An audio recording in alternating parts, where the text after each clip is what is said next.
والصلاة والسلام على خير خلق محمد وعلى آله وصحبه أجمعين أما بعد السلام عليكم ورحمة الله تعالى وبركاته بسم الله الرحمن الرحيم السلام عليكم ورحمة الله تعالى وبركاته الله تعالى جل الحمد سنة بسن mana shu joyda Alloh taolo o'zini baytida siz bilan bizni jamlashga nasib qildi va Allohning kalomini o'qishlikka o'rganishlikka Alloh taolo tavfiq berdi. Xuddi shunday bizni dunyoda jamlagandek Rasululloh sollallohu alayhi vasallamning huzurida Firdavs jannatida birga bo'lishimizni nasib qilsin. Amin. O'tgan safargi suhbatimizda sizlar bilan Nuh alayhissalomning qissasini gaplashgan bo'ldik. Nuh alayhissalom qissasida mana u kishini qalbiga qanchalik shafqatli, qanchalik sabrli, qanchalik rahmli ekanligini ko'rdik. Nuh alayhissalom o'zini qavmini iymonsizligidan Alloh taolo vahiy orqali nomus qilgandan keyingina da'vatni to'xtatdi. Ungacha ana shu 950 yil umr ko'rgan bo'lsa, unga ana shu qismini o'zini qavmini da'vat qilishlikka, umrini da'vatga sarf qilgan bo'ldi. Faqat Alloh taolo tomonidan shu kungacha iymon keltirgan ulardan boshqa hech kim qavmidan iymon keltirmaydi degan mazmunda oyat nozil bo'lgandan keyin o'zini qavmini duoibat qildi. Nuh alayhissalom qissasidan oladigan xulosalarimizdan biri shuki, Alloh taolo yaxshi ko'rgan bandasini albatta boy qilib qo'ymas ekan. Yoki albatta kambag'al qilib qo'ymas ekan. Ya'ni insonlarning tushunchasidagi yaxshi hayot bu albatta to'kin sochin farovon hayot, yomon hayot bu ana shu qo'lini qisqa bo'lishligi, rizqini kalta bo'lishligi emas ekan. Alloh taolo yaxshi ko'rgan bandasiga avvalambor iymon degan ne'matni beradi. Chunki siz bilan biz, ya'ni insonlar o'rganib qolgan o'lchov shuki, Alloh qaysi bandani yaxshi ko'rgan bo'lsa, zuvalardan katta qilib uzib qo'yadi degan tushunchamiz bor. Agar insonning hayotini, insonning qadrini zuvalar bilan o'lchaydigan bo'lsak, Allohga umuman osiy bo'lgan, balki kofir bo'lgan, Allohga shirk keltirgan odamlarning dunyoviy hayoti mo'minlar bilan ba'zilarga ko'p bo'layotganligini, afzal bo'layotganligini ko'ryapmiz. Ya'ni insonning qadri u dunyo matosi bilan o'lchanmas ekan. Insonning hayoti, insonning qadri Alloh taolo tomonidan bo'lgan ibodati, taqvosi bilan, iymoni bilan o'lchanadi. Inshaalloh bu yerda o'tirganlarda hammasining narxi baland. Chunki Alloh taolo la ilaha illalloh degan kalimani berdi va mana shu kalima asosida yashashlikka izn berdi. Birodalar, qadriga yetaylik bu narsani. Chunki qavmlar o'tgan ekan, 950 yil payg'ambar ichida bo'lib turib, qo'shnisi 900 yil payg'ambar bo'lib turib, otasi 900 yil payg'ambar bo'lib turib, la ilaha illalloh degan kalimani hatto farzandiga bermagan ekan. Ya'ni bizdagi ne'matni qadrini Alloh taolo shunday bir baland qildi. Alloh taolo marhamat qiladi: "Va ista'azana robbukum la in shakartum la azidannakum." Agar men sizlarga bergan ne'matimni shukrni ado qilsanglar, men ne'matimni ziyoda qilib beraman. Davomida astagfirullah va la in kafartum inna azabi lashadid. Agar shu ne'matlarimni shukrni ado qilmasanglar, meni azobim qattiq bo'ladi marhamat qilgan. Alloh taolo shokir bandalardan qilsin. Mana bugungi qissa inshaalloh mana Nuh alayhissalomdan keyin yashab o'tgan Huд alayhissalomning qissasi bo'ladi. Huд alayhissalom. Alloh taolo yer yuzini suv bilan g'arq qilgandan keyin kemada Nuh alayhissalom bilan qolganlarnigina yer yuzida davomiy yashatdi. Va aytdik, ana shu kemaga eng oz rivoyatlarda 10 ta odam Nuh alayhissalom iymon keltirdi, ko'pida 80 ta odam deyiladi. Qaysinisi to'g'ri bo'lgan holida ham Alloh taolo faqat kemaga chiqqanlardan Nuh alayhissalomning zurriyatini ko'payishligini iroda qildi. Alloh taolo Qur'onda marhamat qildi: "Va ja'alna zurriyatahu humul baqin." Faja'alna zurriyatahu humul baqin. Biz uning ana shu Nuhning zurriyatini boqiylardan qildik. Shuning uchun insoniyatning ikkinchi otasi Nuh alayhissalom deb aytiladi. Nuh alayhissalomda mana 3 o'g'li bo'lgan dedik: Som, Ham va Yafish. Mana bu qancha qismlarga bo'lganda arablar va Banu Isroil Som zurriyatidan va hokazo. Mana ana shu Somni Nuh alayhissalomning 3 ta farzandidan bittasi bo'lgan Somni zurriyatidan Huд alayhissalom mana dunyoga keldi. Huд alayhissalomning bir shajarasiga qaraydigan bo'lsak, quyidagicha bo'ladi: Huд ibn Abdullah, ibn Rabah, ibn al-Jarud, ibn al-Ad, ibn Aws, ibn Iram, ibn Som, ibn Nuh. Ya'ni Nuh alayhissalom Huд alayhissalomning 7-bobosi bo'lyapti. Ana bu insonlardan ana shu minglar 800-700 yil yashagani hisobga oladigan bo'lsak, o'rtada allaqancha vaqt o'tgan bo'ladi. Mana Nuh alayhisolamning qavmi Od qavmi deb mana Qur'onda zikr qilindi. Od qavmi mana yuqorida shajarasiga qaraydigan bo'lsak, Jarud ibn Od ibn Aus ibn Irom. Huda alayhisolamning qavmi Od qavmi ham deyiladi va Irom ham deyiladi. Irom zatul aymad deydi Alloh taolo. Od qavmi Ahqof degan joyda yashagan. Shuning uchun Qur'onda ana shunday bir sura karimaning nomi Ahqof deb nomlanadi. Ahqof degan so'zning ma'nosi qumdan iborat tepalik, ya'ni qum tepalik degan ma'noda. Bu Od qavmi yashagan, maskan tutgan joy hozirgi kundagi Yamanda Ommon va Hadramaut oralaridagi dengizga tutashgan joy, ya'ni Shihr deb nomlanadi. Astagfirullah va zikr aqa adi iz anzara qawmahu bil ahqaf. Mana shu Qur'onda Od qavmining birodarini eslanglar, albatta o'zini qavmini ana shu ahqofda ogohlantirgan edi. Od qavmi. Astagfirullah alam tara kayfa ta'ala robbuka bi'ad irama zatil aymad allati lam yukhlaq misluha fil bilad deydi Alloh taolo. Ya'ni ulardek qavm qaytib yaralmadi deydi. Tarixda yashayotgan qavmlar ichida Od qavmiga o'xshaganini Alloh taolo qaytib yaratmadi deb aytadi. Ularning nimasi boshqalardan oshiqcha deydi. Nimasi bilan bu boshqalarga o'xshamadi. Od qavmi uy qurishlikda, sanoatda nihoyatda mohir bo'lishgan. Ularning o'zi yashaydigan joylari chodirlarida, dengizda bo'lib yashaganligi uchun chodirda yashashar edi, lekin quvvat ko'pligidan, pulni ko'pligidan, bekorchilikning ko'pligidan tog'larning ustiga qasrlar qurishar edi. Ya'ni o'zi sohilda bo'lib yashashligiga qaramasdan, bu insonda pul yangi ketganligi, haddidan oshganligiga ishora. Ya'ni ba'zi bordi-yu, biroq terisiga sig'may qo'yganligini ko'ramiz. Ya gapirayotgan gapidan yoki bosayotgan qadamidan haddidan oshayotganligi ko'rinadi. Bu ana shu haligi semizlikni qo'l ko'tarib deymiz-ku. Bu qavm ana shu semizlikni ko'tara olmay qolgan. Agar biz soddaroq aytadigan bo'lsak. Od qavmi sanoatda, ana shu ishlab chiqarishlikda, uy qurishligida taraqqiyotga erishgan qavmidir. Hattoki Od qavmini yetgan darajasini ba'zi bir rivoyatlarda bir muborak endi albatta bu ko'chalaridagi g'ishlari bittasi kumush, bittasi oltin bo'lgan degan rivoyatlar ham bor ekan. Allohu a'lam. Ya'ni hozirgi kundagi 2 metrda pastda bo'lgan odamlarning g'ishini taxminan raqamlarni bilamiz. Endi shu bir 50 metr yoki 60 metr bo'lgan odamning g'ishini tasavvur qilaylik, shuni oltindan bo'lishini va butun mahallani g'ishi kumush yoki oltindan bo'lgan faraz qilaylik. Alloh taolo jamiki ne'matlarni Od qavmiga in'om qiladi. Lekin Od qavmi shukr qilishganida Allohga osilik qiladi. Shahar ko'chalari nihoyatda keng bo'lgan. Allati lam yukhlaq misluha fil bilad deyapti Alloh taolo. Ya'ni o'lkalarning ichida, xalqlarning ichida bunday qatib bo'lmagan edi. Od qavmi arablar edi. Od qavmi arab bo'lgan. Huд alayhisalomning millati arab bo'lgan. Arab tilida gapirishgan. Rasululloh sollallohu alayhi vasallam mana sahih hadislarda Abu Zar G'iforiga aytadi: "Minhum arba min al-arab. Hud va Solih va Shuayb va nabiyuka ya Abu Zar." Payg'ambarlardan to'rttasi arab bo'lgan deydilar. Ya'ni biz bilamiz, payg'ambarlar arablardan faqat bitta payg'ambar chiqqan deb bilamiz, shundaymi? Rasululloh sollallohu alayhi vasallam bu hadisda sahih hadis. To'rtta payg'ambar arab bo'lgan deydi. Hud, Solih, Shuayb va sizni payg'ambaringiz Abu Zar dedi. Mana shu o'rinda ozgina bir aniqlik ketib qo'yishimiz kerak edi. Ismoil alayhissalom mana payg'ambarimizni otasi hisoblanadigan bo'lsa, bobolaridan hisoblanadigan bo'lsa, arab bo'lgan emas. Kan'oniy bo'lgan. Lekin qayerdan payg'ambarimiz arab bo'lib qoldi? Ismoil alayhissalomgacha yashagan arablarda arab ariba deyiladi. Ya'ni boshqa xalqlarga aralashmagan toza arablar. Ismoil alayhissalomdan keyingi arablar arab musta'ariba deyiladi. Ya'ni boshqa xalqlar bilan aralashgan arablar deyiladi.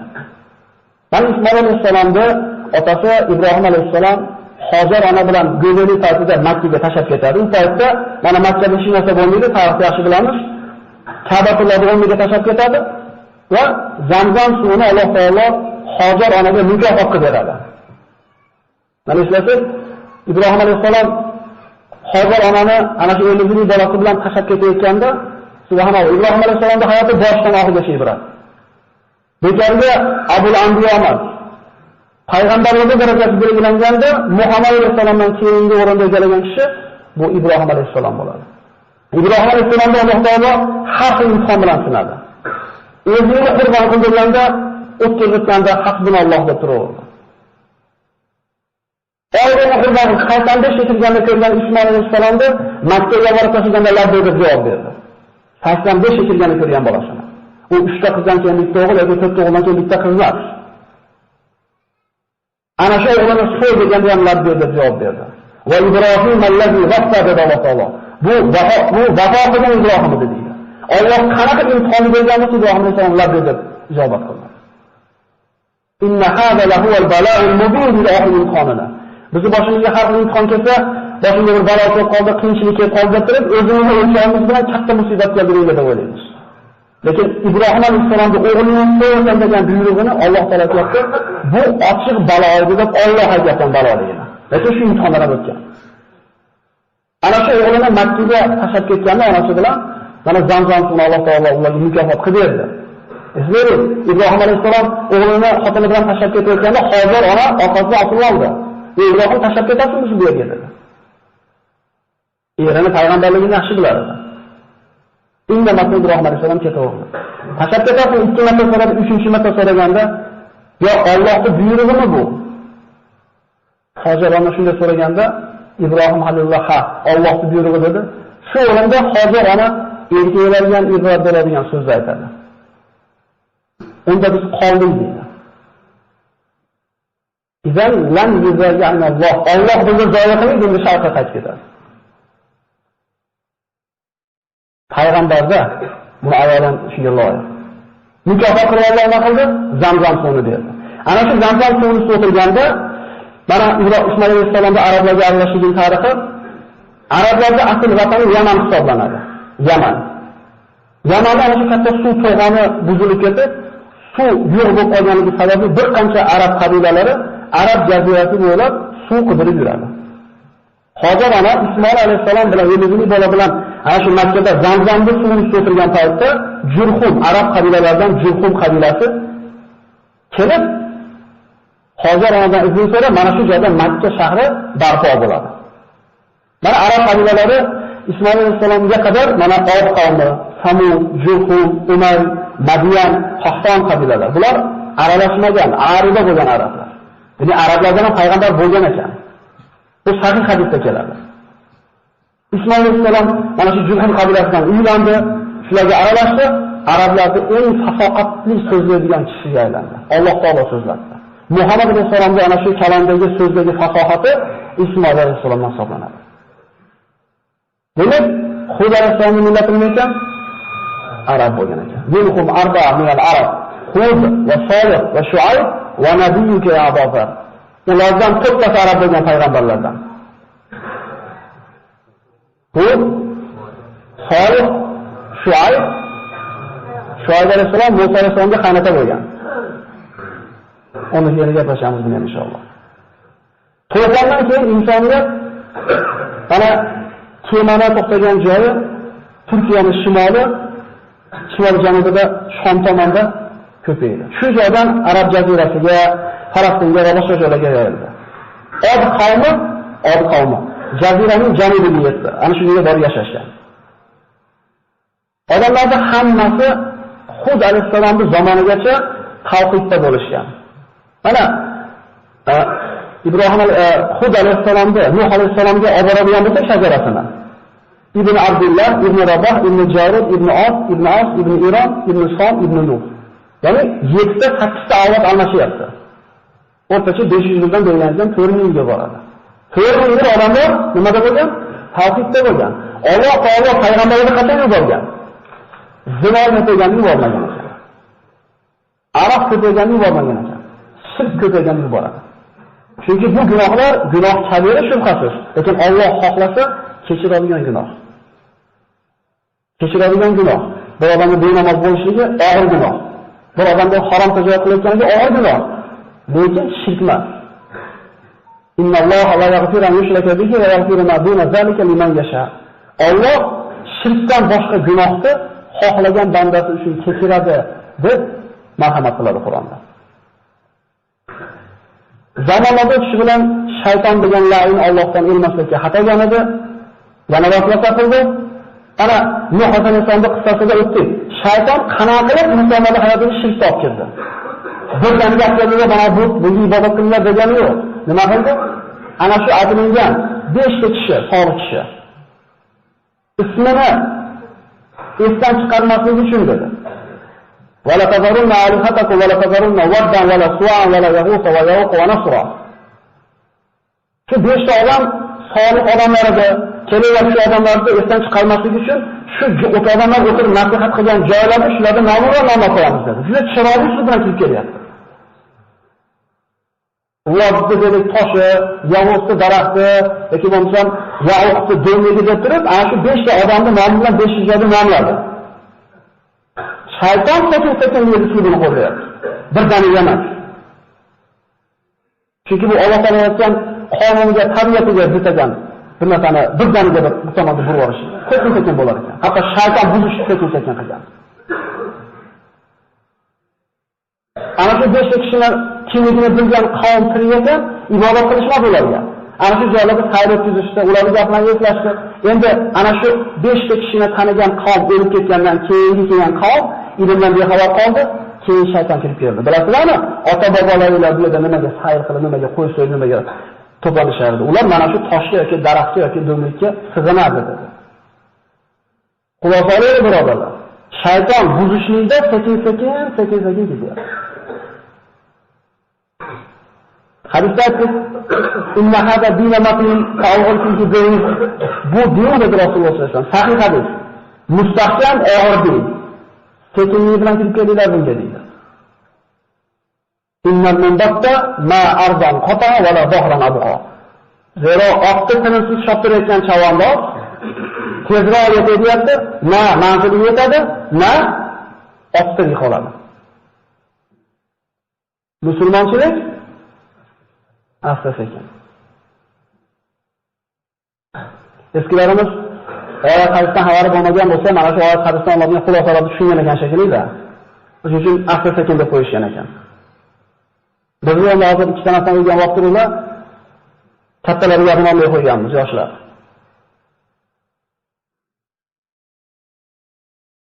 Nuh alayhisalomdan keyin butlarga ibodat qilgan mana shu qavm Od qavmi bo'ldi. Alloh taolo bu Od qavmiga ana shunchalik bir taraqqiyotdan tashqari ulkan jismlarni bergan edi. Bo'ylari uzun bo'lgan, badanlari oq bo'lgan, baquvvat bo'lgan. Biz Od qavmi haqida gapiryapmizda, biz Odam alayhisalomni eslashimiz kerak. Bo'yi qanaqa edi? Ma zalal xalqu yanqusu min zurriyati dedi Rasululloh. Ana shu Odam alayhisalom bo'yini 60 metr yaratdimi? Ana shu kundan boshlab dedi Rasululloh, insoniyat kichikayib boradi dedi. Bari 20 metr kichiganda ham 40 metrli odam bo'lyapti ular. Jismiga e'tibor berib qo'yaylik. Bir odamning bilagida shunday ko'proq quvvat paydo bo'lib qolsa, o'zini tuta olmay qolyapti. Cho'ntagida tutursan bo'lib qolsa, o'zini bilmay qolyapti. Mana bu qonni havodan xabar olaylik. Bizdan necha metr bo'yida baland bo'lgan, bizdan dunyoda qancha ko'p bo'lgan, lekin Allohning bergan ne'matiga shukr qilmaganda oqibati nima bo'lganligini ko'rishimiz kerak. Boshqa qo'shalar bo'ladi.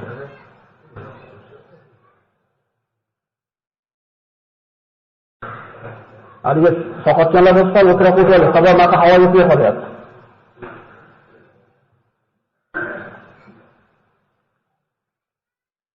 Subhanalloh, bu insonni tabiatini ko'ringki, bozorda, guzarda o'tirib olamiz. Ozgina sabr qilaylik, chunki Allohga yo'lda o'tiribmiz inshaalloh.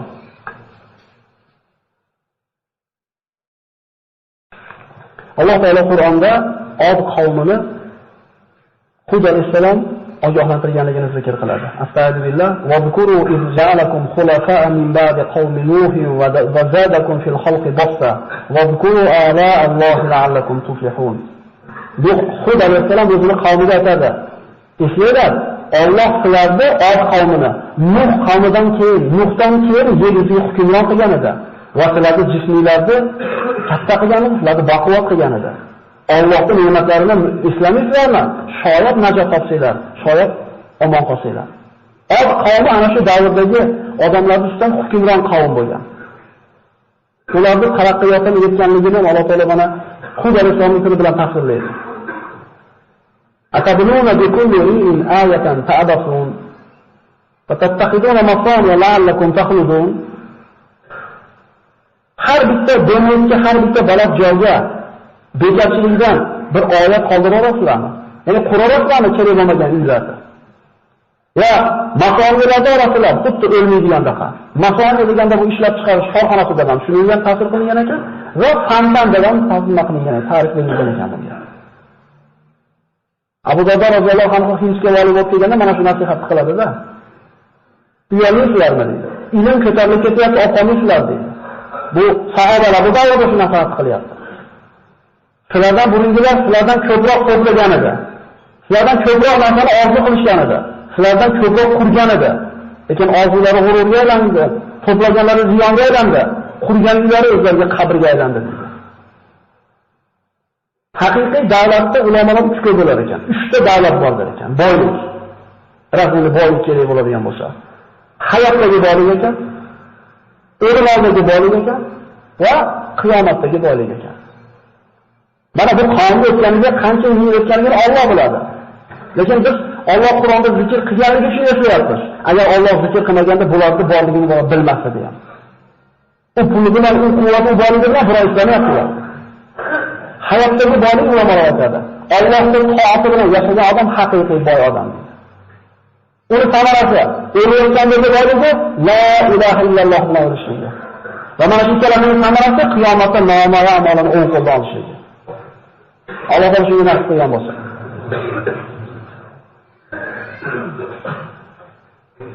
Va idza batashtum jabbarin.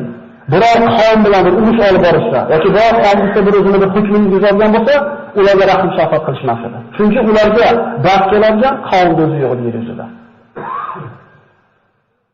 Shunaqa zo'ravon xalqlar bo'lgan ekan tarixda. Zo'ravon xalqlar bo'lgan ekan. Ya'ni hozir emas ekan. Ular oxiratni bo'lganligini ko'raylik. Fattaqullaha wa ati'un wattaqullazi amaddakum bima ta'malun amaddakum bi an'amin wa banin wa jannatin wa 'uyun. Xudo alayhisalom qavmga yalanyapti. Ey qavm, sizlar Allohdan qo'rqib itoat qilinglar. Sizlarni ko'rib turgan narsalar bilan quvvatlantirgan Allohdan taqvo qilinglar. Nima bilan quvvatlantirganida? Ne'matlar bilan, farzandlar bilan, bog'roqlar bilan, buloqlar bilan. Shuncha narsa olib Allohga shukr qilmaysizlarmi deydi. Har bitta payg'ambar cho'pon bo'lgan ekan. Rasululloh sollallohu alayhi vasallam keladi, payg'ambar bo'lmagan, magar cho'ponlik qilgan deydi.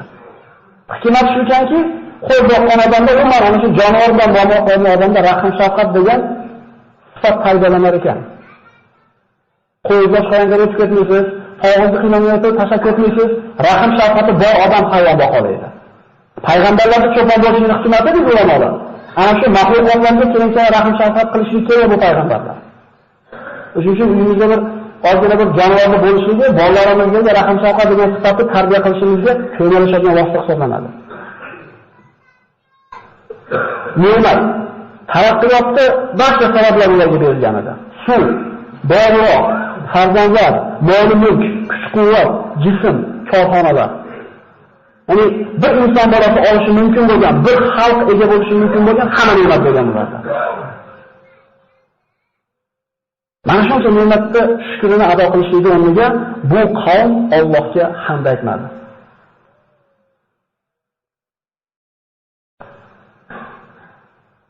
Bizga berilgan narsa shu bergan narsani in'om qilgan zotdan to'sib qo'ymaslik kerak. Shuni tushunishimiz kerak. Dadamiz bola toptab berdi, bola topni amal qilib, dadamizni to'q qilmay qo'ydik. Nima qiladi dadamiz? Topib qo'yadimi? Haq bo'ladimi topib qo'yganda, bizga berilgan ne'mat shu ne'matni bergan zotdan to'sib qo'ygan bo'lsa, bu bizning ziyonimizga berilgan ne'mat bo'ldi. Az bo'lib yetgan narsa ko'p bo'lib mashruh qilib qo'ygan narsadan afzal deyiladi. Ko'p bo'lib Allohdan to'sib qo'ygan davlatdan ko'ra ozroq bo'lgan yetib Allohni eslatgan afzal. Bir insonda hayotda bir kamchiligi bo'lishligi bu bandani kamchiligi emas, minusi emas, plusi. Sababi shu kamchiligiga kimdan so'raysiz? Kasallik bo'lsa Alloh o'zini kechqurun muhkamaganda. Yetishmovchilik bo'lganda Alloh o'zini, endi kasaran bo'lmasin. Kamchiligingiz ham bo'lmasa, Alloh deyishlikka hozir bo'lyapti nazaringizda. Alhamdulillah. Demak, ancha hayotdan shikoyat qilmasdan, minglamasdan yashashni o'rganib edi birodarlar. Rasululloh sollallohu alayhi vasallam bir odam keldi, "Ya Rasululloh, duo qiling, men ham odamlarga o'xshab yashay, men ham jichcha yo'q-yo'q boy bo'lib yashay" dedi. Rasululloh nima dedi? "Seni shu kambag'al bo'lib yashaganing yaxshi seni" dedi.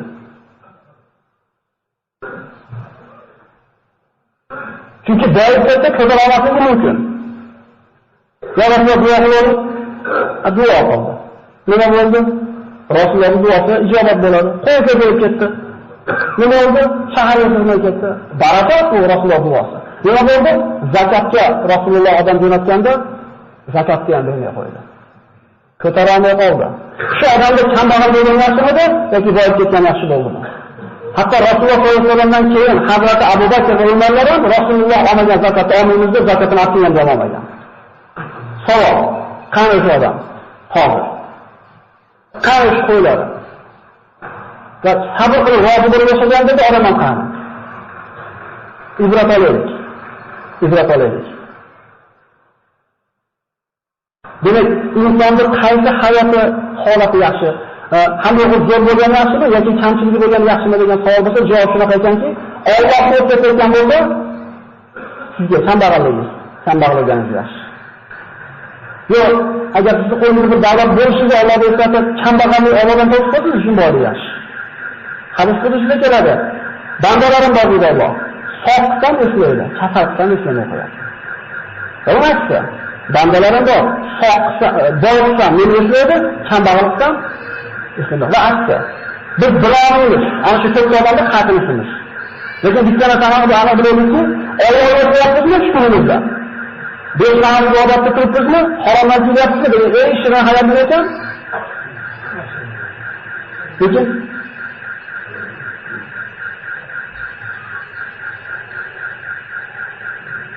shuncha ne'matga ular Allohga shukr aytishga o'rniga osiy bo'lishdi. Mana aytyapmiz-ku, otamiz bola safni topib qo'yapmiz-ku. Astagfirullah. Fa'amma 'adun fastakbaru fil ardi bighayri al-haqq wa qalu man ashadda minna quwwa. Shu darajaga yetdi, ularning peshonasiga biror chiqa olmay qoldi. Ularga ro'parasida daf qilolmay qoldi. Dunyosi shunaqa ko'payib ketdiki, quturib ketishi aytdiki, kim bizdan quvvatli ko'proq deb. Alloh taoladan bu nima bo'ldi bu? Alloh taolaga chaqiruvmi bu? Kim quvvati bizdan ko'ra ko'proq deydi. Hali ana qo'raman, mana qo'raman degan odamlar bor-ku. O'zing bitta bir qoplam suvni Alloh bermasa o'zing icha olmaysan. Uxlaganingdan keyin uyg'onolmaysan Alloh bermasa. Sen shu bir zaif bandasan. Lekin da'vo qilasan.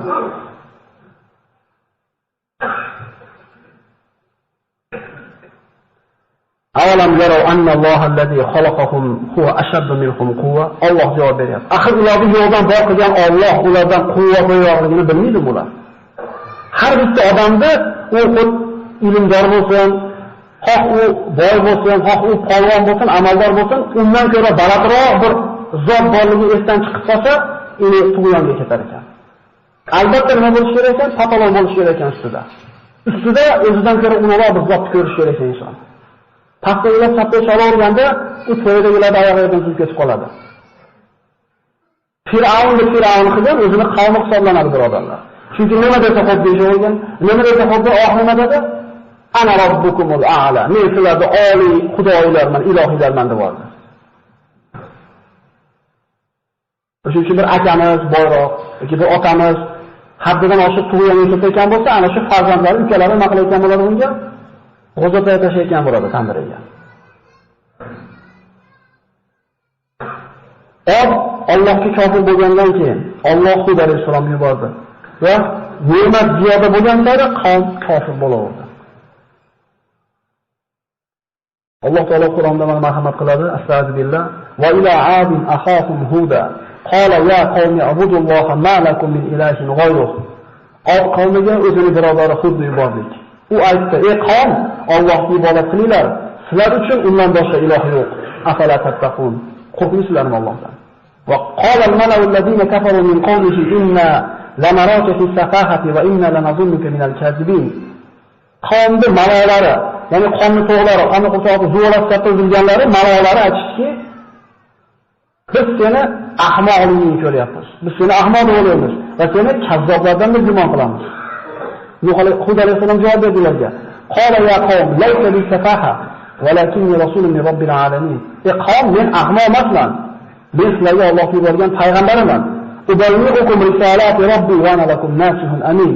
Parvardigorim risolatni yetkazib qo'yibman xolos sizlarga. Va men sizlarga ishonchli nasihat qiluvchiman. Awajibtum an ja'akum zikrun min robbikum ala rajulin minkum yunzirakum. O'zingizlarning ichingizdan bir odamni sizlarni ogohlantirish uchun Alloh yuborganidan ajabalasizlarmi? Vazkuru iz ja'alakum khulafa'a min ba'di qawmi Nuh va zadakum fil halqi basta. Islamislarni Nuh qavmidan keyin sizlarni yeringizga hukmron qilmadimi va jismingizlarni bir ulkan qilmadimi? Allohning ne'matlarini eslanglar, shoyat nazar solsanglar. Alloh ularga bergan ne'matlarini eslab, lekin qavm osiylikda davom etaverdi.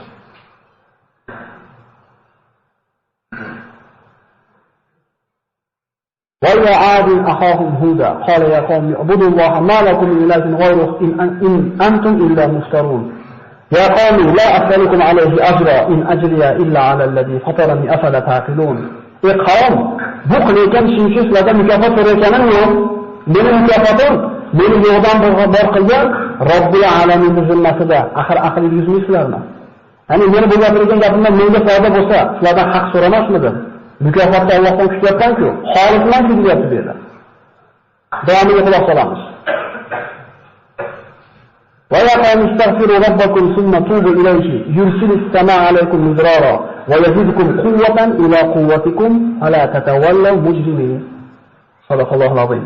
Ey qavm, sizlar Allohga istig'for aytib, so'ngra unga tavba qilinglar-da, ustingizlarga yomg'irli bulut jo'natadi va quvvatingizga quvvat qo'shadi. Shu yerga e'tibor beraylik. Biz quvvatni ovqatdan istaymiz, biz quvvatni doridan istaymiz, biz quvvatni uyqudan istaymiz. Shunday emasmi? Biz uchun quvvatni boshqa manbasi yo'q. Yedish yurganda yurish xohlaymiz. Chunki ko'proq yaxshiroq ishlaysan. Ko'proq baquvvat bo'lasan. Alloh taolo unga aytdi quvvatning manbasi qadaligini. Taqvo qilinglar, quvvatingizga nima qiladi? Eskilarni ko'targan ketmonni ko'tarish olmaydi biz. Ular baquvvat bo'lgan ekan. Sabab bizga o'sha bir muhim bo'lmagan ekan. Allohdan qo'rqib yashagan ekan. Eslaydi ota-bobolarimiz. Allohga bergan kunga rozi bo'lgan ular. Birovga da'vat aytmagan aytgan shikoyat qilib. Ibodatni beshar qilgan, ana shu dinga qattiq siqilgan dardan ibodat qilgan, nima qo'yadi? Ro'zada bir yegan ish narsa yo'q, ketmonni arabiy sudini berib turib og'zini ochib qo'yib ketavergan deydi. Aqling bovar qilmaydi. Bizning aqlimiz bovar qilmaydi. Alloh aytdi ular nimaga baquvvat bo'lganligini. Nima sabab bo'lyapti? Hozirgi yoshlar avvalgilarda emas. Hozirgilar zaif, avvalgilar o'zi insonni kishiga kelish haq ekan. Endi Allohdan uzoqlashdan ko'ra Allohdan quvvati. Ali roziyallohu anhu ana shu qasrni qalqonni itmasin davrni sug'urib qalqon qo'ygan bo'lsa hayron bo'lmaslik kerak ekan. Chunki ularda hayot taqvo bo'lganda.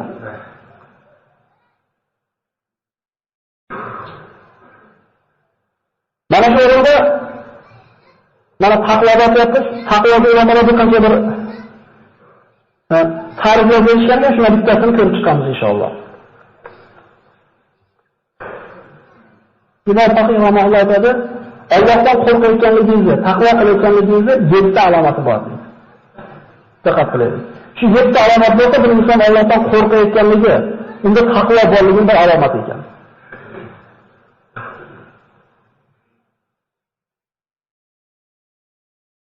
Birinchisi, insonning tilida bilinadi taqvo. Tilini kizdan, g'iybatdan, oshshi so'zlardan tiyayotgan bo'lsa, tilini Allohning zikri bilan ovora qilayotgan bo'lsa,